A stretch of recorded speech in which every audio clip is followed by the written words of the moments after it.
আমার প্রতিষ্ঠানের নাম এগ্রন গ্লোবাল লিমিটেড। এটা যাত্রা শুরু হয়েছিল এগ্রন নার্সারি থেকে। আপনার এই আইডিয়াটা কোথা থেকে আসলো যে আপনি এগ্রিকালচার নিয়েই কাজ করবেন? ভাই পেটে খাবার না থাকলে ওই ধর্মের বাণী দিয়ে লাভ আছে? তখনই চিন্তা করলাম যে না, চাকরি বাকরি যদি করতেই হয় তাহলে আমার ইনকামটা লাগবে ১,০০,০০০ টাকা। আর তো গভর্নমেন্টে চাকরি করে তো এসব মানুষ এটা দেখতে যায় না। মানুষ দেখে যে সার্ভিস আর কোয়ালিটি আর কাস্টমার সার্ভিস কি দিচ্ছে, কেন দিচ্ছে আর কোথায় কি করতেছে। যে কারণে বাংলাদেশের হিস্টোরিতে শুনবেন, কখনো শুনেন নাই যে ৩৫,০০০ মানুষের কাছ থেকে টাকা নিয়ে ট্রেনিং করাছে এরকম কোনো প্রতিষ্ঠান বা কোনো এনজিও আছে? আসসালামু আলাইকুম ভাইয়া। ওয়ালাইকুম আসসালাম। আমরা এখানে আপনাকে ওয়েলকাম জানাচ্ছি কথা বলার জন্য আপনার বিজনেস জার্নি নিয়ে। আপনি কিভাবে শুরু করলেন? ধন্যবাদ জেরিন ভাইয়া। আমরা আসলে উদ্যোক্তা, তাই না? আপনি জি। উদ্যোক্তা, আমি উদ্যোক্তা। সো উদ্যোক্তাদের জার্নিগুলো এত সহজ হয় না। কারণ উদ্যোগী মানেই হচ্ছে কঠিন একটা জার্নি। হুম। সো আলহামদুলিল্লাহ আমি ট্রাই করব যে আমাদের যে উদ্যোগ, এই উদ্যোগের পিছনে এবং সামনে যা, যা ঘটেছে এই পডকাস্টে বলার জন্য। সো আমি খুবই আন্তরিকভাবে আপনাকে ধন্যবাদ জানাচ্ছি যে এই অপরচুনিটিটা আমাকে দেওয়ার জন্য, যে আমার জার্নিগুলো বা আমার যে কষ্টের কথা, ভালোর কথা সব তথ্যগুলো দর্শক জানতে পারবে। Thank you. আপনাকে অসংখ্য ধন্যবাদ আমাদেরকে সময় দেওয়ার জন্য। অনেকেই আপনার সম্পর্কে হয়তো জানবে না। আমি আমাদের এই পডকাস্টের থ্রুতে সবাইকে আপনার সম্পর্কে একটু জানাতে চাই। আপনি যদি খুব সংক্ষেপে আপনার পরিচয়টা একটু সবার জন্য বলতেন। যে আপনি কে? আপনি কি করতেছেন? আমরা জানি যে আপনি একটা এগ্রিকালচার কোম্পানি চালাচ্ছেন। বাট পুরোটা সম্পর্কে একটু যদি সংক্ষেপে। সংক্ষেপে বলতে গেলে আমার নাম সামিউল। আমি অ্যাজ এ একজন এন্টারপ্রেনার। আপনি জানেন যে আমি কৃষি নিয়ে কাজ করি। সো কৃষি মানে হচ্ছে যে কৃষক। সো ওই জায়গা থেকে আমার পরিচয়, আমি একজন কৃষক। তবে বাংলাদেশ স্মার্ট হওয়ার আগে আমরা নাম দিয়েছিলাম যে আমরা স্মার্ট কৃষক। সো আমি প্রথম সাইনবোর্ডটা লাগাইছিলাম যে আমি স্মার্ট কৃষক। আর আমরা যে কৃষিটা নিয়ে কাজ করছি এটা হচ্ছে স্মার্ট কৃষি। সো এই যে সাইনবোর্ড লাগানোর পরে আমরা যে কাজটা করলাম, বাংলাদেশের কৃষক বলতে তো সব বয়স্ক মানুষ যারা কম শিক্ষিত, এই মানুষগুলোকে ধরা হয়। তো এই চেঞ্জ নিয়ে আসার জন্য আমরা বেসিক্যালি যে কাজটা করেছি, আমি নিজে যেমন স্মার্ট কৃষক সেজেছি, দেন আমার সাথে এরকম ৫ থেকে ৬ লক্ষ মানুষকে যুক্ত করেছি যারা স্মার্ট কৃষক এই সাইনবোর্ডটা লাগাইছে। আর সেই সুবাদে বলতে পারেন যে পরবর্তীতে পুরো বাংলাদেশ যখন স্মার্ট হয়ে গেল, তখন তো এই স্মার্ট নিয়ে তো কারাকারি শুরু হয়ে গেল। বাট এই জার্নিটা আমরা ২০২০ সালে শুরু করেছি স্মার্ট কৃষি নিয়ে। আর আমার পরিচয় বলতে আমি কৃষক এবং কৃষি নিয়েই কাজ করি। সেই সুবাদে কাজ করতে করতে যে একজন কৃষক থেকে যে কৃষি উদ্যোক্তা হওয়া যায় এবং কৃষি উদ্যোক্তা থেকে যে একজন বিজনেসম্যান হওয়া যায়, এই জার্নিটা আমার এই ৬ বছরের ক্ষেত্রে আপনি জানতে পারবেন এই পডকাস্টে আর কি। আচ্ছা। আ আপনার প্রতিষ্ঠানের নাম এবং আপনাদের আসলে এখন প্রতিষ্ঠানে কতজন কাজ করতেছে?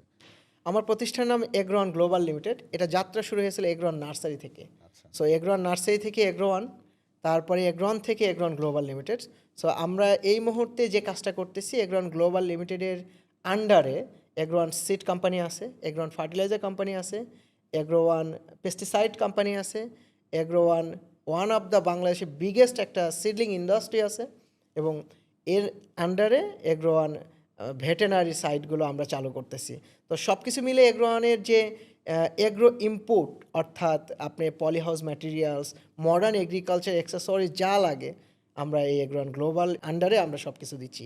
আর এমপ্লয়ের কথা বললেন যে এগ্রোয়ানের যাত্রা শুরুর ক্ষেত্রে আমি একা যাত্রা শুরু করি ২০২০ সালে, ঠিক করোনার ২ মাস আগে। আর এর পরবর্তীতে আমার সাথে আমার টিম মেম্বার ২০০ প্লাস এখন টিম মেম্বার। আর এর চেয়ে বড় টিম হচ্ছে যে আমরা কিছু ভলেন্টিয়ার অ্যাড করতে পেরেছি। ভলেন্টিয়ার মানে হচ্ছে যে এগ্রোয়ানের যারা ডিলার, পার্টনার, লিডার, এরকম কিছু টার্ম শুনতে পাবেন যেগুলো আসলে গতানুগতিক বিজনেসের সাথে এগুলো টার্ম যায় না। সো এরকম কয়েক হাজার মানুষকে আমাদের টিমে আমরা ইনক্লুড করেছি, যার মাধ্যমে আমরা ৫ লক্ষের উপরে কৃষক বা এন্টারপ্রেনারকে আমরা সাপোর্ট দিচ্ছি। আচ্ছা। আপনার এই আইডিয়াটা কোথা থেকে আসলো যে আপনি এগ্রিকালচার নিয়েই কাজ করবেন? কারণ সাধারণত সবার পড়াশোনা শেষ করার পরে সবার টার্গেট থাকে যে কেউ ডক্টর হতে যাচ্ছে, ইঞ্জিনিয়ার হতে যাচ্ছে, অথবা এখন খুবই একটা ফ্যান্সি টার্ম চলে আসছে সবাই ফ্রিল্যান্সিং করবে। কিন্তু আপনি এগ্রিকালচারেই কেন? মানে এটা আর আপনার একটু যদি এডুকেশন ব্যাকগ্রাউন্ডটা বলতেন ওইখান থেকে মানে যদি ইস্যুটা আসতেন। হচ্ছে দেখেন, কৃষক কারা হয়? যাদের জ্ঞান বুদ্ধি কম থাকে, এই মানুষগুলোই কিন্তু কৃষক হয়। তো আমার খুব ভালো জ্ঞান বুদ্ধি নাই, যে কারণে কিন্তু আমি বাছাই করে আমার পড়াশোনা এগ্রিকালচারে, আমরা ডিপ্লোমা ইন এগ্রিকালচার করি। তো আচ্ছা। এই ডিপ্লোমা এগ্রিকালচার করা মানে হচ্ছে নর্মালি মানুষ জানে যে ভালো কোনো মানে পাবলিক ইউনিভার্সিটি বা পাবলিক কোনো কলেজগুলোতে চান্স পায় না, তাই তারা ডিপ্লোমা করতে চায়, তাই না? হ্যাঁ, হ্যাঁ। সো শর্টকাট পাস করে কিছু একটা করা। তো চিন্তাভাবনা ছিল যে ফ্যামিলি খুব নিডি। তো নিডি ফ্যামিলিতে সব হয় কি যে যত তাড়াতাড়ি সংসারে হাল ধরা যায়। হ্যাঁ। তো ওই যে যত তাড়াতাড়ি হাল ধরার জন্য আমরা 4 বছরের কোর্সটা বেছে নিয়েছিলাম। তো ডিপ্লোমা করা হয়, ডিপ্লোমা এগ্রিকালচারে করি। তো সেই সময় চিন্তা ছিল যে সবাই ডিপ্লোমা করার পরে জানেন যে উপসহকারী কৃষি কর্মকর্তা সরকারি একটা চাকরি আছে। তো এটাই সবার মেন টার্গেট ছিল। আমি মাঝামাঝি থেকে যখন একটু বোঝা শুরু করলাম যে পড়াশোনা করে কি করব, কি করা উচিত, তখনই চিন্তা করলাম যে না, চাকরি-বাকরি যদি করতেই হয় তাহলে আমার ইনকামটা লাগবে ৳১,০০,০০০। তো গভর্নমেন্টে চাকরি করে তো এই ৳১,০০,০০০ মাসে ইনকাম হবে না। তাহলে কি করা যায়? তো ওই সময় চিন্তা ছিল প্রাইভেট কোনো প্রতিষ্ঠানের সাথে থাকবো, যত কাজ করাই করবো, কিন্তু মাসিক ইনকাম ৳১,০০,০০০ হওয়া লাগবে। সেই চিন্তাটা কখন? ২০১১-১২ সালের কথা। সো এখনই ৳১,০০,০০০ কিন্তু কিছু না। না, হ্যাঁ, কিন্তু ওই সময় কিন্তু ৳১,০০,০০০ ৳১,০০,০০০ যে অনেক। 6 ডিজিট, এটা অনেক বড় সংখ্যা ছিল। তো এরকম একটা ড্রিম ছিল। পরবর্তীতে ব্যাচেলর অফ এগ্রিকালচার এডুকেশন শেষ করি। কিন্তু শেষ করার জার্নিটা এত সহজ ছিল না। আচ্ছা। পরে ডিপ্লোমা শেষ করে ওই যে বললাম যে নিডি ফ্যামিলি হওয়ার কারণে আমার চাকরিতে যেতে হয়, এবং চাকরি কি আমি স্টার্ট করি মাত্র ৳৪,৫০০ স্যালারির দিয়ে একটা সাইকেল নিয়ে প্রতিষ্ঠানে। একটা প্রতিষ্ঠান, বাংলাদেশের বড় প্রতিষ্ঠান, সেখানে সাইকেল নিয়ে যাত্রা শুরু করি। তো তারপরে দীর্ঘ ৫.৫ বছরের মতো, ৫.৫ বছর একটা প্রতিষ্ঠানের সাথে ছিলাম। তারপরে আরও ২-২.৫ বছর আরেকটা প্রতিষ্ঠানের সাথে। তারপরে পার্টনারশিপে ছিলাম ২ বছরের মতো। দেন আমার প্রতিষ্ঠান ৬ বছর। এই জার্নি, এই জার্নির মধ্যে আরকি পুরা বাংলাদেশের কৃষি, কৃষক, বাংলাদেশের পলিসি এগুলো নিয়ে কাজ করার দেখা হয়েছে আরকি। আচ্ছা, আপনি ১ম এ শুরু করেন কোথা থেকে আসলে? মানে এটা কোন জায়গায়? আপনার ১ম হোম এ শুরু টাউন? করি বলতে আমার জব ক্যারিয়ার একটা আছে, আর একটা হচ্ছে বিজনেস ক্যারিয়ার আছে। সো জব ক্যারিয়ারটা আমার শুরু হয় হচ্ছে আমার লোকাল এরিয়ায়। সাইকেল নিয়ে কাজ করা। আমার এরিয়া ছিল হচ্ছে ৩০-৪০ কিলোমিটার, সাইকেল নিয়ে আপনার কাজ করতে হবে। মানে এটা প্রমোশনাল কাজগুলো আরকি, হ্যাঁ? কোম্পানির থাকে না যে হুম, হুম। পেস্টিসাইড বা ফার্টিলাইজার প্রমোশন করতে হয়। তো ওই জায়গাতে সাইকেল নিয়ে আমরা জার্নি শুরু হয় ৪,৫০০ স্যালারি দিয়ে।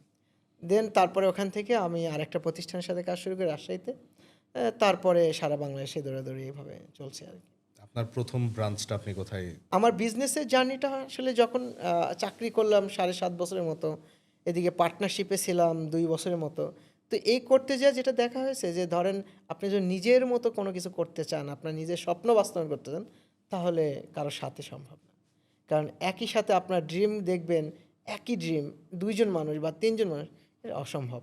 সো সেই জায়গা থেকে আমার যাত্রা বগুড়া থেকেই শুরু হয়। কারণ আপনারা জানেন যে কম টাকায় যদি কিছু ব্যবসা করতে হয়, তাও এগ্রিকালচার, হুম, হুম। তাহলে আমার মনে হয় বগুড়ার মতো বেস্ট জায়গার বাংলাদেশে অন্য কোথাও নাই। আচ্ছা। তো সেই জায়গা থেকে আমার বগুড়াতে যাত্রা শুরু। খুব কম টাকা। ধরেন আমি জব ছাড়ার পরে আমার যে স্যালারি ছিল, সেই স্যালারির অর্ধেক টাকাতে আমার স্টার্ট করা। আচ্ছা। মাত্র ৳১৫,০০০ জার্নি। এই সেই আলহামদুলিল্লাহ। ৳১৫,০০০ ইনভেস্ট থেকে শুরু করে এখন ২০০ জন মেম্বার। হ্যাঁ, আপনি ২০০ জন মেম্বার, এবং বাংলাদেশে আমাদের এন্টারপ্রেনার সংখ্যা, মানে কৃষক বা উদ্যোক্তার সংখ্যা ৫ লক্ষ প্লাস। আচ্ছা, ৫ লক্ষ প্লাস এন্টারপ্রেনারকে আমরা সাপোর্ট দিচ্ছি। আমার ডিস্ট্রিবিউটরের সংখ্যা ৫০০ প্লাস, আমার পার্টনারের সংখ্যা ৫০ জন প্লাস, এবং আমার লিডারের সংখ্যা ২,০০০ প্লাস। আপনি যখন শুরু করেন তখন কি শুরু থেকেই আপনার ফেসবুক পেজ অথবা ইউটিউবের মাধ্যমে, নাকি শুরুতে অফলাইন ছিল তারপর অনলাইনে আসা, নাকি অনলাইন ছিল পরে অফলাইনে ব্যাপারটা যাওয়া? হচ্ছে যে যখন আমি কাজ শুরু করলাম, তো কাজ শুরু করা মানে কি, আমি একা মানুষ ভাই, একা মানুষ কয়জন মানুষের কাছে যাবে? আর এই কাজ শুরু করার পরে যেটা ঘটছে যে করোনা প্যান্ডামিক, এই করোনার কারণে সব যখন একদম স্থবির ভাই, আমার ধরেন ৳১৫,০০০ পুঁজি দিয়ে শুরু করলাম, কিস্তির টাকা তুলে নিয়ে গেলাম, নিয়ে যখন প্রতিষ্ঠান বানালাম, চারা রেডি, ওই সময় করোনা। এখন করোনার সময় আমি না নিজে মুভমেন্ট করতে পারবো, না মানুষকে করাতে পারবো, না কেউ এসে নিয়ে যেতে পারবে। তখন যেটা করলাম যে সোশ্যাল মিডিয়ার ভালো এবং খারাপ ২ টা সাইড আছে না? তো আমরা ভালোটাকে ইউজ করলাম, যে আমার যে বিগত ৭.৫ বছর ৮ বছরের যে নলেজটা ছিল, এটাকে তখন চিন্তা করলাম যে আমার নলেজটা কাজে লাগে, আমার নিজেরই লাগছে। মানে আমি কিন্তু এই প্রতিষ্ঠান শুরু করার পরে যে ফার্মিং শুরু করছি, যেহেতু এদিকে কাজ চলতেছে, ওইদিকে আবার করোনা বন্ধ, ওই সময় যে আমরা এই চাষাবাদ শুরু করছি ৩ বিঘা জমি নিয়ে। ৩ বিঘা নিয়ে চাষাবাদ শুরু করা, এদিকে প্রতিষ্ঠান আছে। এখন প্রতিষ্ঠানে কি, এই সময় তো বেচা বিক্রি নাই ভাই, মানুষ আসতে পারে না করোনার কারণে।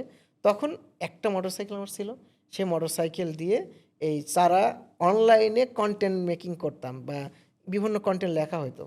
ফেসবুকে দেখবেন আমার আগের প্রোফাইলে গেলে সামিউল ইসলাম নামে, এবং এগ্রোয়ান নামে যে পেজটা আছে, ওখানেও একদম ফার্স্টে যে পোস্টগুলো আছে, ভিডিওগুলো আছে, একদম সেই আমার নর্মাল মোবাইল ছিল, ওই মোবাইল দিয়ে লম্বা তার দিয়ে বয়া লাগায় ভিডিওগুলো করা হইতো।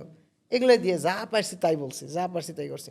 সো আমাদের স্ট্রেন্থ হচ্ছে যে আমি যা বলেছি, আমি যা করতেছি সেটা মানুষকে জানাইছি। ভাই এটা আমি যদি পারি, তাহলে আমার চেয়ে আপনাদের মতো অনেক ভালো মেধাবী আছে, অনেক ভালো জায়গাওয়ালা টাকাওয়ালা মানুষ আছে। সো আপনি আরও বেশি সহজ। আপনি জানেন না, ঠিক আছে, ওকে আসেন।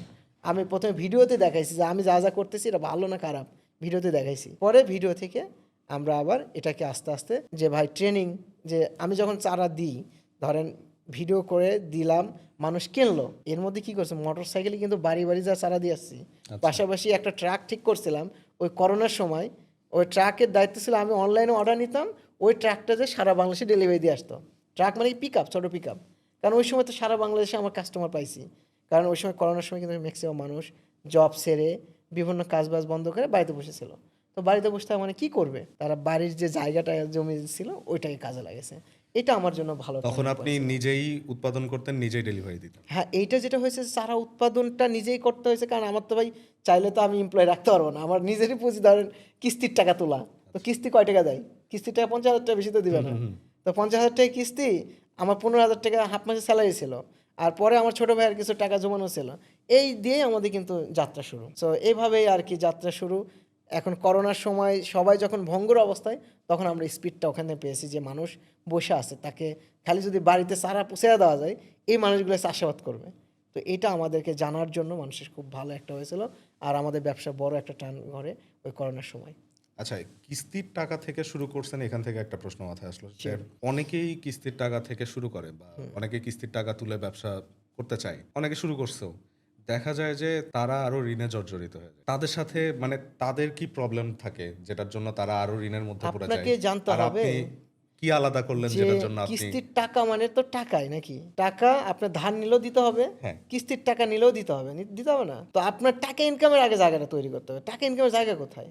ধরেন আপনি এমন একটা কনসেপ্ট নিয়ে যাচ্ছেন, এমন একটা জায়গায় ইনভেস্ট করলেন, সেটা টাকা আসতে 1 বছর লাগবে, তো আপনি কিস্তির টাকা দিবেন কোত্থেকে? ওরা তো প্রত্যেক মাসে মাসে কিস্তির টাকা দিতে হয়, তাই না? হ্যাঁ। প্রত্যেক মাসে দিতে হবে বা প্রত্যেক সপ্তাহে দিতে হবে। তো তাহলে সপ্তাহে যদি দিতে হয়, তাহলে আপনার সপ্তাহে ইনকাম হওয়া লাগবে। তো আমার চারার বিজনেসের যেটা আইডিয়া ছিল আর সবজির উৎপাদনের যে আইডিয়া ছিল, এটা হচ্ছে যে আপনার ভাই 1 মাস পর থেকে আপনি রিটার্ন পাওয়া শুরু করবেন। চারা হতে সময় লাগে কত? ধরেন করলা, ঝিঙ্গা, চিচিঙ্গা, এই চারা হতে সময় লাগে 20 থেকে 25 দিন। তো 25 দিন পর থেকে আমার রিটার্ন আসা শুরু করছে। কিস্তির টাকাটা দিয়ে দিছি, দেওয়ার পর তারপরে ধরেন আমার অন্যান্য এক্সটেনশন বা এমপ্লয়ি নেওয়া বা বেতন দেওয়া, লেবার তো অ্যাটলিস্ট নেওয়া লাগছে। আমি তো আর সব পুরো লেবারের কাজ করতে পারিনি। 2টা মহিলা ছিল, ওই মহিলা এখনও আমার এমপ্লয়ি আছে। আচ্ছা। এবং ওই মহিলা ওই বগুড়াতে যাবেন, আমাদের দেখবেন যে মহিষ বাতান যে ফার্ম আছে, একটা মহিলা ছিল, ও এমনি ঘুরে বেড়াইতো, আড্ডা দিত, বয়স্ক মহিলা। ওই মহিলাকে দিয়ে আগে শুরু করছি। এটা কি ওই যে বাঘোপাড়ার ওখানে? বাঘোপাড়াতে, হ্যাঁ, হ্যাঁ। ওই যে আমরা হ্যাঁ, এখন 6 বছর হচ্ছে ওই মহিলা মাত্র আমার সাথে যুক্ত হয়েছিল 2,000 টাকা দিয়ে। এখন আলহামদুলিল্লাহ যে বেতন পায়, তার আর কোথাও যেতে হয় না, এবং সে খুব স্বাচ্ছন্দ্যের মতো চলতেছে আর কি। আচ্ছা। আপনি যখন শুরু করেন তখন আপনার প্রথম মাসে আপনার সেল কেমন ছিল? প্রথম মাসে আমাদের সেল বলতে দেখেন, যেহেতু করোনা প্যান্ডামিক ছিল, আমরা 1.5 মাস কোনো সেলই করতে হয়নি। আচ্ছা। চারা যখন নষ্ট তখন হচ্ছিল, প্রোডাক্ট কি কি ছিল আপনার? আমাদের ওই সময় মরিচ, বেগুন, করলা, তরমুজ, এই চারাগুলো ছিল। আচ্ছা। এখন এই চারা, আমাদের মেন ব্যবসা তো তখন চারা।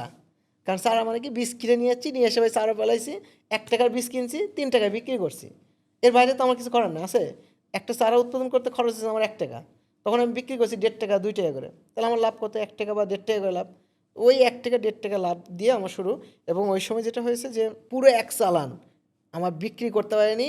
ব্যাকআপ স্বরূপ কি, আমার যখন চারা তৈরি করছি, কোথাও বিক্রি করার সুযোগ নাই, কারণ গাড়ি ঘোড়াই তো যায় না। আপনি করোনার সময় তো কেউ বাড়াতে পারে নাই, তখন আমি নিজের জমিতে দিয়ে লাগাইছি। কিছু চারা বিক্রি করতে পারছি, কিন্তু সেটাতে কিন্তু আমার চালান উঠে নাই, যা খরচ হয়েছে উঠে নাই।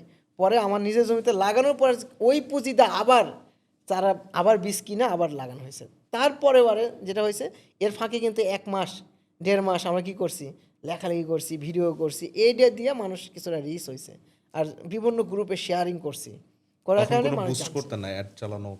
না রে ভাই, এগুলা বুঝতামই না। আপনি ধরেন আমরা 2020 সালে যে জার্নি শুরু করছি, ওই সময় বুস্ট এগুলো বুঝতামই না, যে অ্যাড চালাইয়া মার্কেটিং করা যায় এগুলো জানতামই না। একদম ন্যাচারাল এখনো অবধি, ধরেন এই 6 বছর পর্যন্ত হচ্ছে, কোনো বুস্ট ছাড়া আমরা এই যে মানে প্রত্যেক মাসে আমাদের কিন্তু এখন এখন পর্যন্ত আপনাদের পুরোটা কোনো বুস্ট অর্গানিক? করি না, কোনো বুস্ট নাই। আচ্ছা। এবং আমরা একটা হিসাব করেছি যে আমাদের যে অর্গানিক ওয়েতে যে সেলটা হয় এটা যদি আমরা বুস্ট করে নিয়ে আসতাম, রিচটা নিয়ে আসতাম, তাহলে আমাদের 70 থেকে 80 লক্ষ টাকা লাগতো পার মান্থ শুধুমাত্র এই রিচটা নিয়ে আসতে, নিয়ে এসে যে সেলটা হচ্ছে এই সেলটা করতে। আচ্ছা, তাহলে মোটামুটি এটা বলা যায় যে এখন পর্যন্ত আপনাদের সেলটা কি শুধুমাত্র সোশ্যাল মিডিয়া নির্ভর? না না, এইটা আগে আমাদের হচ্ছে কি শুধুমাত্র কল সেন্টার ছিল আর ব্রাঞ্চ ছিল। আপনারা জানেন যে আমাদের বগুড়াতে যাত্রা শুরু হলেও আমাদের এখন কিন্তু ব্রাঞ্চের সংখ্যা 8টা। নওগাঁ, বগুড়া, তারপরে নাটোর, মেহেরপুর, চুয়াডাঙ্গা, যশোর, খুলনা, গাজীপুর, এরকম 8টা পয়েন্ট আছে। কোনো দিনে আমার বুস্ট করাই লাগেনি, মানুষ সোশ্যাল মিডিয়ায় দেখছে আর হচ্ছে খুঁজছে ভাই আপনাদের অ্যাড্রেস কোথায়, তো যাই যেখানকার মানুষ তাকে সেখানে বলেছে যে ভাই ওখানে যান। হ্যাঁ, আর পরবর্তীতে যেটা হয়েছে ধরেন একটা তো আতঙ্ক থেকেই যায় যে আপনার প্রোডাক্ট আছে, আপনার মার্কেট আছে, কিন্তু আপনার চ্যানেল নাই, মানে ডিস্ট্রিবিউটারশিপ নাই, ডেলিভারি পয়েন্ট নাই, তাহলে ভাই সবাই কি আসবে ধরেন এই বগুড়া, নাটোর, পাবনা, রাজশাহী যাবে সবাই? কারণ কৃষক তো চাই কাছাকাছি প্রোডাক্ট, সার্ভিসটা কাছাকাছি। তো আমরা এর ফাঁকে আমরা এই স্থেরটা বুঝতে পেরেছি যে কি হতে পারে। ধরেন সোশ্যাল মিডিয়া নাই, এগ্রোয়ান ইউটিউব নাই, ফেসবুক নেই, কিচ্ছু নাই, কিন্তু মানুষের এগ্রোয়ান জানে, এগ্রোয়ান প্রোডাক্ট খোঁজ করে। এই কারণে কিন্তু আমরা এই লাস্ট 1.5 বছর 2 বছরে আমরা মার্কেটিং টিম তৈরি করেছি, ডিলার ডিস্ট্রিবিউটার চ্যানেল তৈরি করছি, প্রোডাকশন ইউনিট বাড়িয়ে দিছি। এই দিয়ে এখন সারা বাংলাদেশে আপনি কোথায় যাবেন সেখানে এগ্রোয়ানের ডিলার পাবেন, পার্টনার পাবেন, লিডার পাবেন, ক্লাব পাবেন, উদ্যোক্তা পাবেন, সব পাবেন। আচ্ছা, এখান থেকে একটু বড় হবে কোশ্চেনটা এরকম যে হচ্ছে আরো অনেকেই মার্কেটে আছে যারা হচ্ছে পেস্টিসাইড সেল করতেছে, তারপরে ফার্টিলাইজার সেল করতেছে, তারপর বিভিন্ন ধরনের সলিউশন দিচ্ছে, এগ্রিকালচার রিলেটেড যে কোনো সলিউশনই দিচ্ছে, কিন্তু ওদের চাইতে আপনি ডিফারেন্ট কি করতেছেন যেটার জন্য দেখা যাচ্ছে আমরা ইন্ডাস্ট্রিতে অনেক বড় বড় নাম জানি, আমি নামগুলো বলতেছি না, কিন্তু অনেক বড় বড় নাম আছে, ওদের চাইতে আপনি ডিফারেন্ট কি করতেছেন যেটার জন্য আপনি অর্গানিক এত সেল করতেছেন, আপনি ডে বাই ডে এত গ্রো করতেছেন? মানে ওরা তো ওখানে দেখা যাচ্ছে ওদের মার্কেটিং টিম আছে, ওরা অ্যাড চালাচ্ছে, ওরা ইভেন ওরা যাদের দ্বারা পরিচালিত হয় তারা অনেক বড় বড় নাম, তো তাদের চাইতে আপনার ডিফারেন্সটা কোথায়?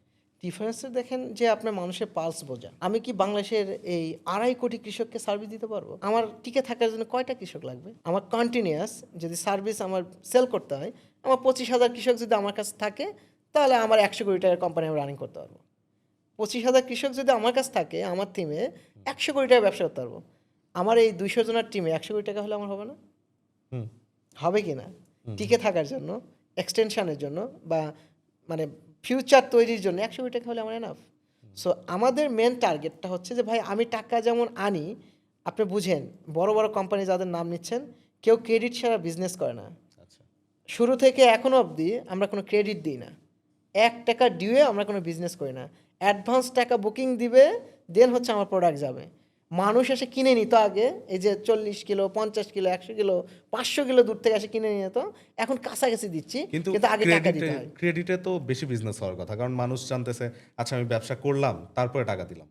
হ্যাঁ, সেটা তাহলে হচ্ছে কিন্তু আপনি অ্যাডভান্স টাকা নিচ্ছেন, আপনার কাছে কেন কার আসবে? কাছে আমি ব্যবসা করতেছি, আমার আমার টার্গেটেড কাস্টমারকে। আমার টার্গেটেড কাস্টমার ওই গ্রামের যারা লস করে, 10 বিঘা জমি নিয়ে শুরু করছিল, আজকে তাদের 2 বিঘা জমি। কারণ কি, কৃষি করে যে লাভ হবে এই কথা বলার মতো কেউ নাই। এটা সত্য কথা যদি বলে ধান, গম, ভুট্টা, লাউ এগুলো চাষ করে কৃষক লাভ করতেছে, এটা মিথ্যা বলতেছে। ওই কৃষকের জমির ভাড়া, ওই কৃষকের নিজের প্রত্যেক দিনের পারিশ্রমিক যদি ধরে, কোনো কৃষক লাভ করে না। তাহলে আমি এইটুকু ইনশিওর করতেছি যে আমার কাস্টমার টাকা দিয়ে আসবে, অশিক্ষিত মানুষ আসবে, অত শিক্ষিত মানুষ এসে বোকার মতো গাছ চিনবে না, এই মানুষ আসবে, তাকে এমনভাবে শেখানো হবে, এমনভাবে সার্ভিস দেওয়া হবে যে মানুষটা লাভ করবে। এইটা বাংলাদেশে কেউ করতে পারে নাই, তাই হচ্ছে এটা ব্যবসা হয় নাই। আর আপনি এগ্রোয়ান বা এই সামিউল কোথায় থেকে পড়াশোনা করছে আর কোথায় কাজ করছে, মানুষ এটা দেখতে যায় না। মানুষ দেখে যে সার্ভিস আর কোয়ালিটি আর কাস্টমার সার্ভিস কি দিচ্ছে, কেন দিচ্ছে, আর কোথায় কি করতেছে। যে কারণে বাংলাদেশের হিস্টোরিতে শুনবেন, কখনো শুনেন নাই যে 35,000 মানুষের কাছ থেকে টাকা নিয়ে ট্রেনিং করাছে এরকম কোনো প্রতিষ্ঠান বা কোনো এনজিও আছে? আচ্ছা, আপনি তাহলে ট্রেনিং সেশনও চালাচ্ছেন? একদিন ট্রেনিং করতে গেলে 1500 টাকা ফি দিতে হয়, এবং 250, 200, 250 জনকে ব্যাচ, মাসে 3টা 4টা করে ব্যাচ ট্রেনিং করানো হয়। আপনি বুঝেন ট্রেনিং বা কর্মশালা যেখানে আসলে অভিজ্ঞতা শেয়ারিং।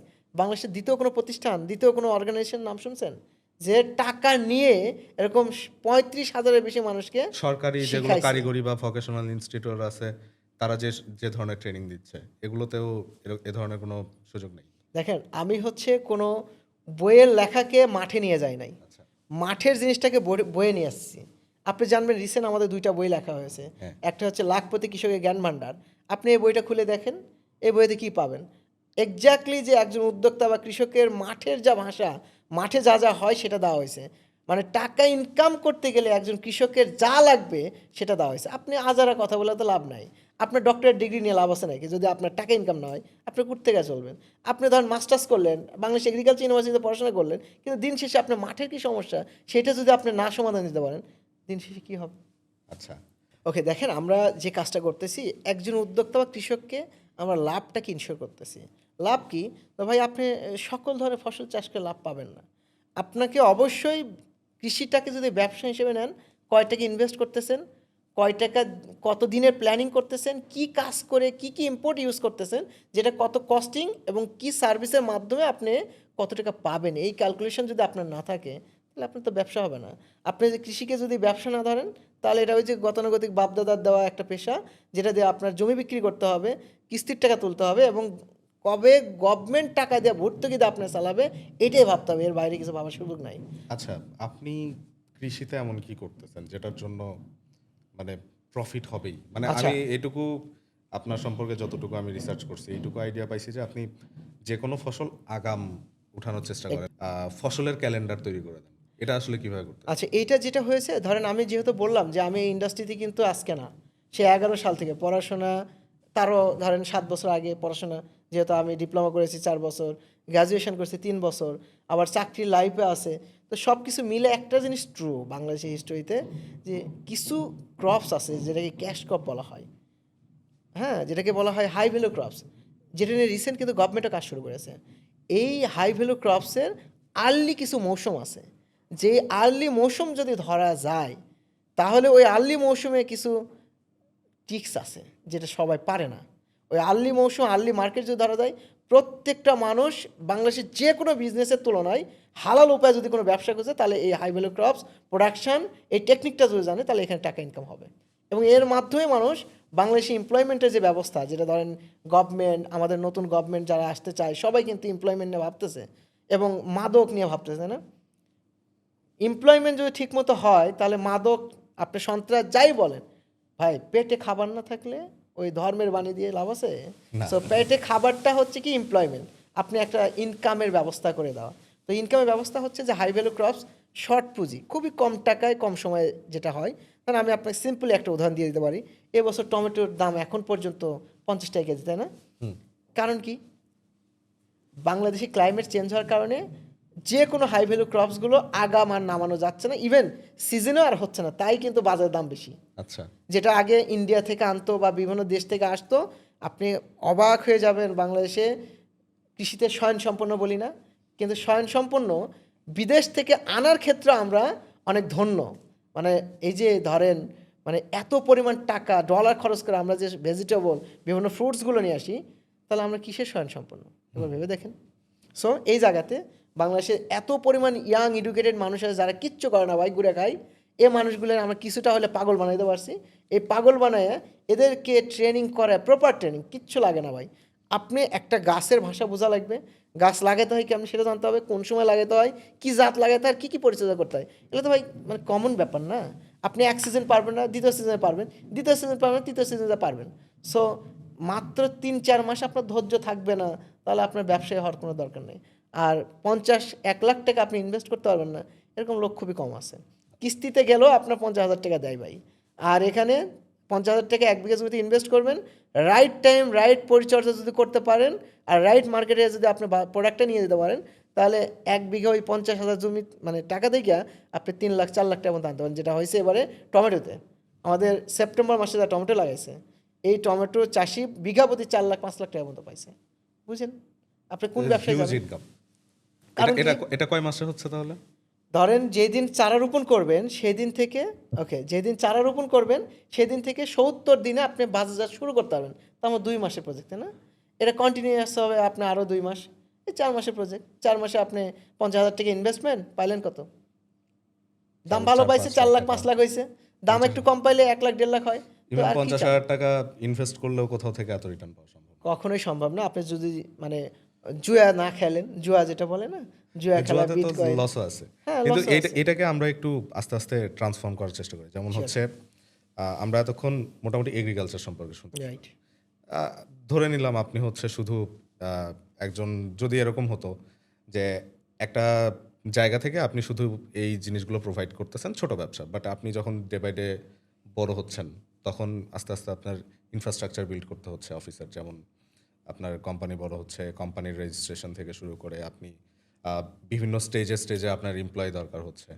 তো এই জিনিসগুলো সম্পর্কে আপনি কিভাবে জানা শুরু করলেন, কিভাবে জানলেন?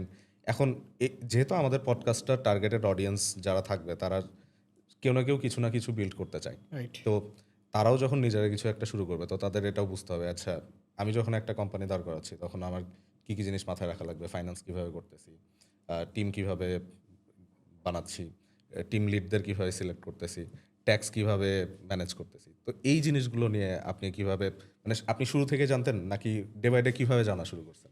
দেখেন, মানুষ পৃথিবীতে আসে একদম জিরো হয়ে। তারপরে সে তার সময়ের প্রয়োজনে আস্তে আস্তে মানুষ একসময় হামাগুড়ি দেওয়া শিখে, তারপরে হাঁটা শিখে, দাঁড়ানো শিখে, তারপরে মানে জাস্ট হাঁটি হাঁটি পা পাকে চলা শিখে, তারপর দৌড়াতে শিখে, তাই না? এই জার্নিগুলো ঠিক তেমনই ব্যবসা বা এন্টারপ্রেনারদের ক্ষেত্রেও একই। কতবার ঠকতে হয়, হ্যাঁ? ঠকার কোনো শেষ নাই। আপনি যত ঠকবেন তত শিখবেন। সো আমাদের ক্ষেত্রে যেটা হয়েছে যে আমি তো নিজে কৃষক হিসেবে যাত্রা শুরু করেছি। তো আমার তো ড্রিম তো এত ছোট না যে আমি কৃষক হইলাম আর একটা কোম্পানির মালিক হলাম, এরকম ড্রিম নিয়ে কিন্তু আসি নাই। সো পুরো ইকোনমি সিস্টেমটাতে হাত দেওয়ার মানে আমার একটা প্ল্যানিং। সো এখানে শুধুমাত্র বাংলাদেশ কেন্দ্রিক এরকমও না। যদি বেঁচে থাকি ধর 6.5 মানে 5.5 বছর যদি এই ধরেন পুরো প্রতিষ্ঠান 100 কোটি টাকার উপরে প্রতিষ্ঠান হয়, তাহলে বুঝেন যে ড্রিমটা কোথায়। এখানে যে জার্নিটা ধরেন আপনি প্রত্যেকটা জায়গায় আপনি যখন চলবেন, আপনার নরমাল একটা ব্যবসা করতে গেলে একটা ট্রেড লাইসেন্স লাগে, তাই না? আপনার তো নাম দিতে হবে একটা ব্র্যান্ড বিল্ড আপ করতে গেলে। এই নাম দিয়ে শুরু করতে হয়। ট্রেড লাইসেন্স হচ্ছে একটা বিজনেসের মূল জিনিস। দেন আপনি জান ভাই আপনি কী বিজনেস করেন? এগ্রিকালচার। তাহলে এগ্রিকালচার ব্যবসা করতে গেলে আপনার দোকান দিলে কী লাইসেন্স লাগবে? আপনি যদি কোম্পানি দেন কী লাইসেন্স লাগবে? আপনি যদি মানে গ্রুপ অফ কোম্পানি দেন তাহলে কী লাইসেন্স লাগবে? এগুলো কিন্তু সব কমন ব্যাপার। দেখেন, মানুষ প্রয়োজনে সব জানে। আপনার যে জিনিসটা প্রয়োজন হবে সেই জিনিসটা কিন্তু আপনি জানবেন। সো এখানে সক্ষমতার বিষয় থাকে। বাংলাদেশে আমি যখন এগুলো নিয়ে কাজ শুরু করেছি, তখন প্রথমেই আমি ট্রেড লাইসেন্স দিয়েই শুরু করেছি শুধু। তারপরে nursery registration department of agriculture এক্সটেনশনের মাধ্যমে করা।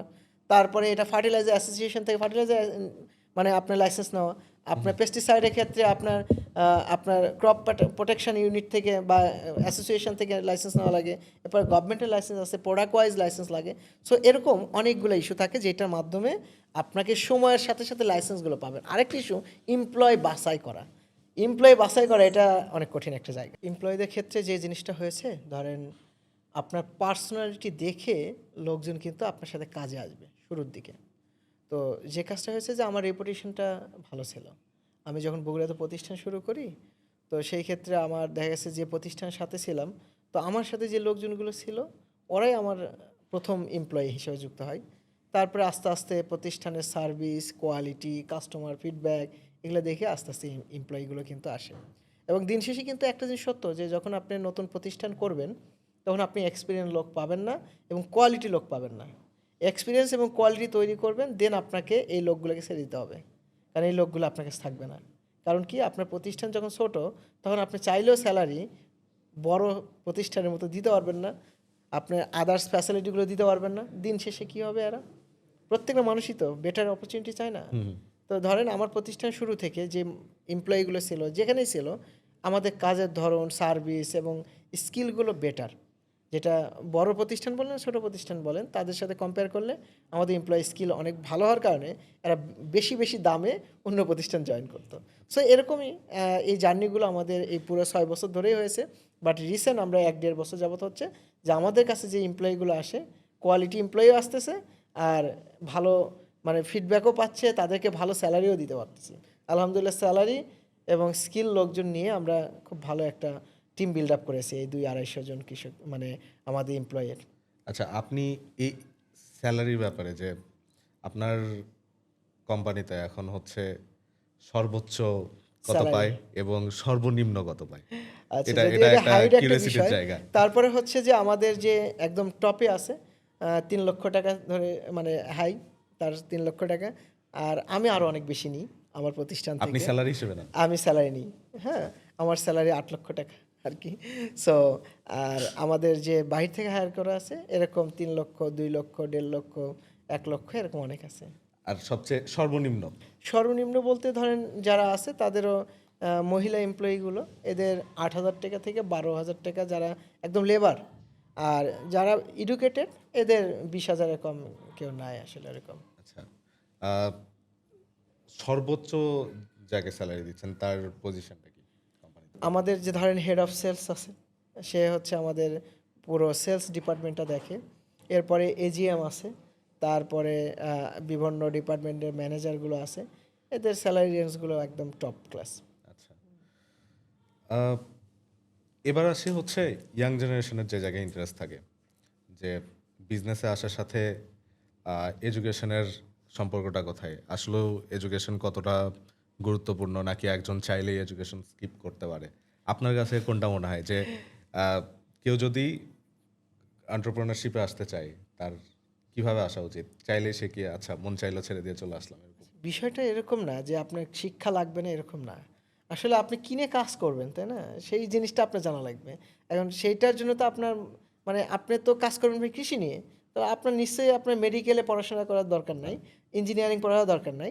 আপনার জানার দরকার হচ্ছে যে একটা মাটি, সয়েল কন্ডিশন, তাই না? সয়েল কন্ডিশন, ওয়েদার, এবং গাছের ভাষা, গাছের নিউট্রিশন, গাছের ডিজিজ, গাছের ইনসেক্ট, এই জিনিসগুলো জানার দরকার। এখন এই জানার জন্য আপনার বর্তমান প্রেক্ষাপটে, ধরেন আমি ডিপ্লোমা করেছি, গ্র্যাজুয়েশন করেছি, আমি যদি নাও করতাম তা আমার খুব একটা কি ক্ষতি হইতো? আমি কি চাইলে কি পারতাম না যে আপনার ধরেন বাংলাদেশে আপনার কৃষি আপনার রিলেটেড কাছে কি বই। এটা মনে হয় যে হচ্ছে আপনি আরো আগে শুরু করতে পারতেন, বা ওই সময়টা আপনার লস হয়ে না, গেছে? বিষয়টা এরকম না। ধরেন হচ্ছে যেটা হয়েছে যে আপনাকে একটা পরিপূর্ণ নলেজ নিয়ে বিজনেসে আসা উচিত। যদি নলেজ ঘাটতি থাকে তাহলে আপনার টাকা যত ঢালেন কোনো লাভ নাই। সো এডুকেশন আপনার যত বড় থাক না কেন, আপনার যদি লজ্জা শরম ত্যাগ না করতে পারেন, আপনি যেমন ব্যবসায়ী হতে পারবেন না। সো এটার ক্ষেত্রে বাংলাদেশের সবচেয়ে বড় মানে ব্যারিয়ার। আমার যদি, আমি পাবলিক ইউনিভার্সিটিতে পড়তাম তাহলে হয়তো আমি এত বড় ব্যবসায়ী হতে পারতাম না। আচ্ছা, আমার যদি নামের আগে কৃষিবিদ সাইনবোর্ডটা লাগিয়ে দিতাম তাহলে আমার অনেকগুলো বিষয় থাকতো, যেটা হতো যে ভাই আমি এই কাজ করব, আমি তো এই ইউনিভার্সিটিতে পড়াশোনা করেছি। এটা কিন্তু বাংলাদেশের একটা বড় সমস্যা। সো আপনি যারা ইঞ্জিনিয়ারিং পড়ে তাদেরকে বলেন তো যে ভাই যে মেকারি করতো, করে এটা দেখে করবে ঠিক না, করতে দেয় করে। কয়জন করবে না। এই মেন্টালিটির লোক পাবেন যে যারা হাতে কলমে কাজ করে শিখে তারপরে শিখাইতে যায়? এরকম খুবই কম। তো যে কারণে আমাদের এডুকেশন লাগে, বাট হচ্ছে প্রয়োজনে যে এডুকেশন সেটা লাগবে, প্রপার নলেজ যেটা কাজের জন্য লাগবে, এই নলেজটা লাগবে। শুধু বইয়ের নলেজ আপনাকে ব্যবসায়ী, আপনাকে ধরেন এন্টারপ্রেনার হওয়ার ক্ষেত্রে আমার মনে হয় না খুব একটা ইম্প্যাক্ট ফেলতে পারে। বাট মাঠের নলেজ খুবই ইম্পর্টেন্ট। আর যে সেক্টরে যে মানুষটা কাজ করবে, ধরেন আমি কৃষি নিয়ে কাজ করি, আমার এই কৃষিতে ক্যারিয়ার কতদিন? 14 থেকে 15 বছর। পড়াশোনা কতদিন? 7 বছর। তাহলে আমার তো লাইফই ভাই এই জায়গাতে। তো আমি যদি মনে করি যে ভাই আমি অন্য কিছু যা ভালো করে করবো, সম্ভব না। একটা মানুষ যদি কোনো কোনো সেক্টরে স্কিল এবং মানে এক্সট্রা অর্ডিনারি কিছু করতে চায়, তাহলে এক যুগ তাকে ওই জায়গাতে ধ্যান ধারণা জ্ঞান পরিশ্রম দিয়ে থাকতে হবে, এক যুগ। এটা মাথায় রাখেন এই সংখ্যাটা। এর বাইরে কেউ এক্সট্রা অর্ডিনারি কিছু হওয়ার কোনো সম্ভাবই না। যেমন আমি নিজেও যখন ক্যারিয়ার শুরু করছি, শুরুতে কারো না কারো আন্ডারে থেকে কাজ করছি। একদম। তারপর হচ্ছে কোথাও না কোথাও জব করছি। জব করে পরবর্তীতে যখন এসে নিজের মনে হয়েছে যে আচ্ছা, আহ, এখন আমি হয়তো নিজে কিছু শুরু করতে পারি, তখন এসে শুরু করছি। কিন্তু অনেককেই দেখা যায় যে হয়তো ছোটোখাটো টুকটাক একটা কোর্স করছে, বা আপনার কাছে এসে একটা ওয়ার্কশপ করছে। হ্যাঁ, ওয়ার্কশপ করে এসে সে এখন এগ্রো ওয়ানের মতো করে এগ্রো টু শুরু করে দিল। হ্যাঁ, মানে সে জাস্ট একটা ওয়ার্কশপ করছে বা এক জায়গায় একটা কোর্স করে ফেলছে, কোর্স করে একটা কোম্পানি স্টার্ট করতে যাচ্ছে, একটা এজেন্সি স্টার্ট করতে যাচ্ছে। আপনি এটা কিভাবে দেখেন যে আসলে কি এটা গুরুত্বপূর্ণ যে আগে কোথাও কাজ করা, নাকি চাইলে কেউ শুরু শুরু করে দিতে পারে? ওই তো বললাম, দেখেন আপনার যদি নিজের টাকা থাকে তাহলে আপনি 12 বছর লস দেন, শিখেন, জানেন, কোনো সমস্যা নেই। আর যদি নিজের টাকা না থাকে তাহলে আপনার উচিত হচ্ছে কারো না কারো আন্ডারে থাকা। 12 বছর কারো বেতন নেবেন, কম টাকা দিক, আপনার মার্কেট চিনাবে, আপনার ট্রেনিং করাবে, আপনার বিজনেস শিখাবে, আপনার এমপ্লয়মেন্ট শিখাবে, আপনার মানুষের সাথে কথা বলা শিখাবে। এগুলো কই পাবেন? বাংলাদেশে অবশ্যই আপনাকে জব করে কাজ করে ফ্রিতে হলে কাজ করে শিখতে হবে। আপনার যদি ধরেন সচ্ছল টাকা আছে, আপনার টাকার দরকার নেই, তাহলে মানুষের ব্যাগার দেন, ব্যাগার দিয়ে শিখেন। আর যদি এটা না থাকে তাহলে চাকরি করেন, চাকরি করে শিখে দেন আসেন ব্যবসা করতে। আমাদের তো ভাই আপনি যে কথা বললেন agro 1, agro 2, agro 5, agro 6, agro 10 পর্যন্ত চলে গেছে। হ্যাঁ, এখন আপনি এগ্রো 1-এ নাই তো, এগ্রো 10 হয়ে গেছে। সো মানে বিষয়টা হচ্ছে যে এগ্রো 1-এ কর্মশালা অ্যাটেন্ড করেন, এগ্রো 1-এ বই পড়েন, ভিডিও দেখেন, দেখে আপনি ফার্মিংয়ে নামতে পারেন। বাট আপনি এরকম এগ্রো 1, এগ্রো 2, এগ্রো 5 এগুলো বানানো এত সহজ জিনিস না। সো ওই যে আমার ব্যাকআপ কি, পড়াশোনা 12 বছর এই ইন্ডাস্ট্রিতে লস করছি, গালি খাইছি, মার খাইছি, ভুল করছি, শিখছি, জানছি, তারপরে এখানে এখনও সব জানি এরকম না, এখনও ঠকি, এখনও আমার ধরেন মানে যাই না শুনে মানুষের বাকি দিই, দেওয়ার পরে ওই টাকা তুলতে পারে না, এরকম অনেক ঘটনা আছে। বাকি দিই মানে কি, একটা অসহায় মানুষ যে এসেছে আপনাকে ইমোশনাল ব্ল্যাকমেল করতেছে, আপনি তাকে সাপোর্ট দিবেন না, এই সাপোর্ট দিবেন হারিয়ে যাবে ও। আমার টাকা হারাবে, ওই লোকটা হারায়, এরকম ঘটে। আচ্ছা, এখন যদি কেউ পড়াশোনা শেষ করলো পাবলিক ইউনিভার্সিটি, প্রাইভেট ইউনিভার্সিটির যে কোনো জায়গায়, আমরা তো সবাই শুরু করি এভাবে যে আচ্ছা কেউ ডক্টর, ইঞ্জিনিয়ার, না হলে ঢাকা ইউনিভার্সিটি, না হলে বিবিএ, এমবিএ। আমাদের এডুকেশন সিস্টেমটাই তো এরকম যে অফিসিয়াল জবের দিকে ঝোঁকা। এখন কেউ চাইলো যে আচ্ছা না, আমি 4 বছর পড়াশোনা শেষ করছি, এখন আমি ক্যারিয়ার করতে চাই, এই ক্ষেত্রে এগ্রিকালচার গুড চয়েস কিনা? যে কেউ চাইলে চোখ বন্ধ করে যে না, আমার কোনো কিছুর দরকার নাই, আমার ভালো লাগতেছে, আমার মনে হচ্ছে এটা এই পেশায় কোনো স্ট্রেস নাই, আমি এটাতে ঢুকে যেতে চাই, এটা কিভাবে সম্ভব, বা এটা আসলে করা সম্ভব কিনা? এর আগে আপনাকে একটা প্রশ্ন করি, এগ্রো 1 কেন ভালো করছে? না, কোম্পানি হিসেব বাদ দিয়ে, যে আপনি ধরেন কোম্পানি, বাট ধরেন আপনার কাছে এসে ট্রেনিং করতে চায়, যে সে চায় তার, আপনি তো শুধু এরকম না যে জাস্ট আপনার কোম্পানি বিল্ড হচ্ছে, আপনি অনেককেই কর্মসংস্থান করে দিচ্ছেন। সে একদম নিজে আপনার কাছে এসে একটা ট্রেনিং নিচ্ছে, বা সেভাবে নিজের এগ্রিকালচারের পুরো একটা ক্যারিয়ার দাঁড় করে ফেলতেছে। তো এটা আসলে ধরেন কেউ চাইলো যে আমি এডুকেশন শেষ করে আর কিছু করবো না, অন্যদিকে না, আমি এসে এগ্রিকালচারে ঢুকে যাবো, এটা কতটা, অপরচুনিটিটা কেমন এখানে? দেখেন এগ্রো 1 ওই যে আপনার প্রশ্ন করলাম এগ্রো 1 কেন ভালো করছে, এটা হচ্ছে বাংলাদেশের প্রেক্ষাপটে যদি আপনি চিন্তা করেন, আপনি যেখানে পড়াশোনা করেন, আপনি গভর্নমেন্টের বা একটা বিসিএস ক্যাডার হলে কয় টাকা স্যালারি পাবেন? আপনাকে 27 থেকে 30 হাজার টাকা স্যালারি দেবে স্টার্টিংয়ে, তাহলে 30 হাজার টাকা যদি দেয়। আমার ভাই ওই ডিপ্লোমা করা, আমার ইন্টার পাস করা, এসএসসি পাস না করা, 8 পাস করা একটা লোক 50,000 টাকা ইনভেস্ট করে সে মাসে ইনকাম 1 লাখ টাকা পাচ্ছে। এটা কিন্তু মানে আমি গল্প বলতেছি এরকম না। তার মানে আপনি কি চান না যে আপনার মাসিক ইনকাম 1 লাখ টাকা হোক? হুম। তো আপনি চাকরি করে 1 লাখ টাকা পাচ্ছেন না, আপনি বিসিএস ক্যাডার, আপনি 25 বছর আপনার জীবনের একদম অর্ধেক জীবন শেষ করে দিলেন পড়াশোনা করতে করতে, তারপর দিন শেষে আপনি চাকরি খুঁজতে হচ্ছে, তাই না? করে তারপরে বেতন কত? 30,000 টাকা। একজন আপনি এগ্রি এন্টারপ্রেনার হন, অ্যাজ এ আমার উদ্যোক্তার কথা বলছি ভাই, আমি খুব সিম্পলি যদি বলি, আপনার কোম্পানির মালিক হওয়ার দরকার নাই। এগ্রো 1-এর প্রথম উদ্যোক্তা যারা হয়, একটু স্কিল আছে, মানে ভালো মন্দ বুঝে, দায়িত্ব সম্পন্ন নিজের কাজ সম্পর্কে, এরকম মানুষ 50 থেকে 1 লাখ টাকা ইনকাম করা এরকম কোনো ইস্যু না। আপনাকে তো সিম্পল একটা বললাম যে টমেটো সেপ্টেম্বর মাসে লাগাইছে, 1 বিঘা জমি 50 থেকে 70 হাজার টাকা ইনভেস্ট করছে, সে 5 লাখ টাকা রিটার্ন পাচ্ছে 4-5 মাসে। বুঝেন তাহলে মাসিক ইনকাম কত হইলো? 1 লাখ টাকা। সো এরকম যদি সে টমেটোর পরে সে যদি শশা লাগায়, শশার পর তরমুজ লাগায়, তরমুজ পরে ধর মরিচ লাগায়, আপনি বিষয়টা খেয়াল করেন যেখানে টাকা আছে কি নাই। এখন বিষয়টা হচ্ছে যে আপনার মেন্টালিটি। সো আমাদের দেশের মেন্টালিটি চেঞ্জ হয়েছে, না হলে তো এগ্রো 1 হতো না।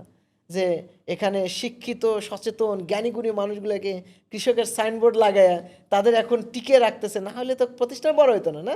6 বছর টিকতে পারতো এগ্রো 1? এতগুলো মানুষের এই কৃষিবিদ, ডক্টরেট ডিগ্রিধারী, চার্টার্ড অ্যাকাউন্টিং লোককে এমপ্লয়মেন্ট দিতে পারতো? তার মানে এটা নিড আছে এবং বাংলাদেশে এটা ঘটতেছে, এটা ঘটবে টুডে অর টুমরো। কারণ এগ্রিকালচার এমন থাকবে না আগামী 10 বছরে, চেঞ্জ হবে। আর এখানে অবশ্যই ওই ডাক্তার, ইঞ্জিনিয়ার সব ব্যাকগ্রাউন্ডের লোকজন আসবে ইনশাআল্লাহ। আপনার কি মনে হয় আগামী 10 বছর পর বাংলাদেশের এগ্রিকালচার কেমন হতে পারে? কারণ বাংলাদেশে তো জায়গাও কম, জনসংখ্যাও অনেক বাড়তেছে, তো সেই দিক থেকে আপনার কি মনে হয় যে বাংলাদেশে এগ্রিকালচারের রেভলিউশন কেমন হতে পারে সামনে? বাংলাদেশে এখনও তেমন কোনো প্রযুক্তি আসে নাই। তার মানে প্রযুক্তি আসবে, এডুকেটেড মানুষ আসবে, ইন্ডাস্ট্রি তৈরি হবে। So agriculture best opportunity. আপনি যে যত কথাই বলুক, যদি বাংলাদেশে এমপ্লয়মেন্ট এগ্রিকালচার করা যায় এবং প্রযুক্তি ব্যবহার করা যায়, বাংলাদেশের মানুষ বাইরে যা কামলা খাটার দরকার হবে না। ট্রুলি বলছি, আপনি বিদেশে যারা যায় প্রবাসী, এদের কষ্ট, এদের পরিশ্রমের লেভেল, মানে বাংলাদেশের মানুষ কেউ এত পরিশ্রম করে না যেটা বিদেশে যা মানুষ করে। সো এই এমপ্লয়মেন্টটা বাংলাদেশে হবে যেটা মালয়েশিয়াতে হচ্ছে। মালয়েশিয়া নিয়ে কি করে? চাষাবাদ করে ভাই, পাহাড় কাটে, গাছ আলটিমেটলি ওরা কাটে। যে ওখানে এই ঘটনাটা আমাদের তুলনায় কি মালয়েশিয়া কয় বছর এগিয়ে? মিনিমাম 25 বছর, 25-30 বছর এগিয়ে গেছে। সো 25 বছর পরে বাংলাদেশ ওই কাজই করবে যেটা এখন হচ্ছে মালয়েশিয়াতে। ইন্ডিয়া আজকে যে কাজ করতেছে, বাংলাদেশ 10 বছর পর ওই একই কাজ করবে। বাংলাদেশে, ইন্ডিয়াতে আপনি যান, পলি হাউস ফার্মিং এখন খুব পপুলার, গভর্নমেন্ট সাবসিডি দিচ্ছে। বাংলাদেশে কেবল শুরু করলো, গভর্নমেন্ট কয়েকটা প্রজেক্ট লঞ্চ করছে যে পলি হাউসের মাধ্যমে হাই ভ্যালু ক্রপ প্রোডাকশন। কারণ কি? ইন্ডাস্ট্রি যদি চিন্তা করেন, ওই যে গাছের সাথে কথা বলা, গাছ কেন্দ্রিক, মানে গাছের কাছ থেকে হিসাব নিতে হবে, ভাই তোমার ফলন দেওয়ার কথা ছিল 2 কেজি, তুমি কয় কেজি দিছো? এই যে কথা বলা, এই টেকনোলজি, এইটা ইনক্লুড হলে বাংলাদেশের সব মানুষ কৃষক হবে। আর কৃষি বাংলাদেশের জন্য সবচেয়ে বেস্ট অপরচুনিটি। ভাই ফাইনালি হচ্ছে একটু শেয়ার করেন, আপনারা এখন কত বড় আসলে? আলহামদুলিল্লাহ, আমরা মনে করি যে আমরা আমাদের স্বপ্নের চেয়ে অনেক বড়। আসলে আপনি যদি টাকার অ্যামাউন্টটা জানতে চান, ধরেন আপনি বাংলাদেশে, আমরা হচ্ছে এগ্রোয়ান এমন একটা ব্র্যান্ড যাদের যাত্রা শুরু থেকে এখনো অবধি কয়েক কোটি মানুষের কাছে পৌঁছে গেছে। তাহলে আপনি ব্র্যান্ড ভ্যালু যদি চিন্তা করেন, ভাই এগ্রোয়ান ইউটিউব আর ফেসবুকের ফলোয়ার আপনার 6 লক্ষর উপরে, সাবস্ক্রাইবার 6 লক্ষের উপরে।